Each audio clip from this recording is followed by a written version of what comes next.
ఇదే దత్తపుత్రుడు ఇవాళ మీ బిడ్డ అక్షరాల 31 లక్షల ఇళ్ల పట్టాలు నాకు చెల్లెమ్మలకిచ్చి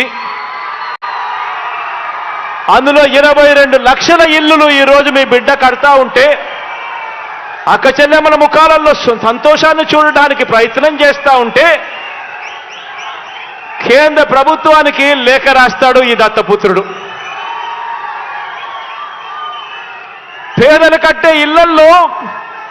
పేదలకిచ్చే ఇంటి స్థలాలలో అవినీతి జరిగిందట అని చెప్పి రాస్తాడు ఈ పెద్ద మనిషి. పేదలకు కట్టే ఇళ్లల్లో అవినీతి జరిగిందని రాసి ఆ ఇల్లు కట్టే కార్యక్రమం కూడా ఆపించాలని దిక్కుమాలిన ఆలోచన చేయగలిగిన వ్యక్తి ఎవరైనా ఉన్నారు అనంటే అది కేవలం ఈ అన్యాయస్తులు మాత్రమే అని చెప్పి మాత్రమే